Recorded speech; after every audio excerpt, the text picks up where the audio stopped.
Jika Indonesia diserang Cina atau Amerika, 5 negara ini akan bela mati-matian.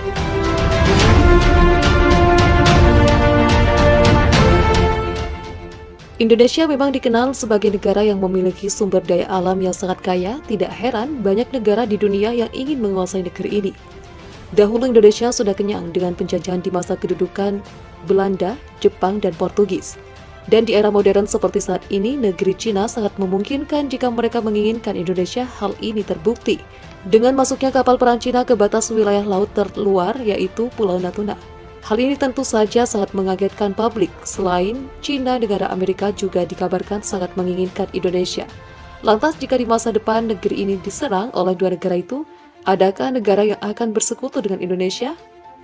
Berikut 4 negara yang akan membela Indonesia seandainya negeri ini diserang oleh dua negara raksasa yang disebut-sebut memiliki kekuatan armada militer yang sangat canggih dan kuat. Simak ulasannya sebagaimana dikutip dari kanal YouTube Prajurit Tangguh. Yang pertama, Rusia. Sejak era Bung Karno, hubungan baik Rusia dengan Indonesia sudah terjalin dengan baik. Indonesia tidak hanya sekali mendapatkan bantuan senjata dari negara yang dipimpin Vladimir Putin ini. Bahkan saat Bung Karno memimpin negara ini, Bung Karno disambut hangat oleh warga Rusia yang mengenalnya.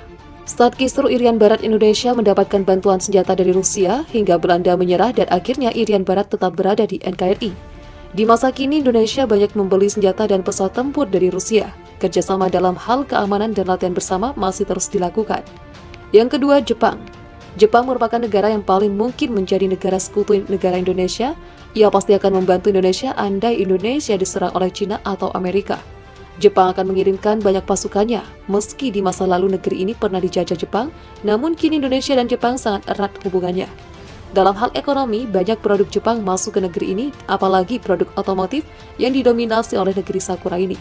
Beberapa bulan kemarin Jepang juga sudah memberikan hibah sebuah kapal patroli untuk menjaga Natuna. Di tengah pemberitaan hebohnya kapal Cina yang masuk ke Natuna, pemerintah Indonesia sudah menjalin kerjasama dengan pemerintah Jepang untuk pengembangan sentra kelautan dan pengembangan sentra perikanan terpadu di 60 pulau terluar di Indonesia, termasuk Natuna.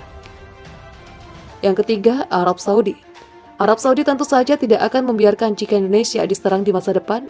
Alasannya karena negeri ini jumlah umat muslimnya terbanyak di dunia. Otomatis jika itu terjadi, pemasukan dalam hal ibadah haji dan umroh akan menurun drastis. Selain ibadah haji, negeri ini cukup banyak mengirimkan tenaga kerjanya ke negeri Arab itu. Dalam bidang pertahanan, Indonesia sudah menandatangani kerjasama di bidang pertahanan. Memorandum kesepakatan resmi ditandatangani pada Januari 2014 lalu di Kemenhan. Kesepakatan terutama di bidang penelitian dan transfer teknologi di bidang alat utama sistem persenjataan, pelatihan pasukan khusus penanganan teror, dan juga kerjasama dalam penanganan bencana. Saudi juga memiliki teknologi yang menjanjikan untuk pengembangan sistem persenjataan terutama di bidang alutsista. Yang keempat, Singapura. Jika Indonesia diserang bangsa lain di masa depan, ada dua alasan mengapa negeri Singapura akan membela mati-matian. Pertama, alasan regional. Indonesia adalah kekuatan terbesar yang dimiliki Asia Tenggara. Apabila negeri ini tumbang, maka bisa jadi di Asia Tenggara akan mempengaruhi banyak sektor, terutama sektor pariwisata di Singapura, di mana Indonesia adalah penyumbang terbanyak. Setiap tahun ada jutaan orang WNI yang berlibur ke negeri Singa untuk berkunjung dan berlibur.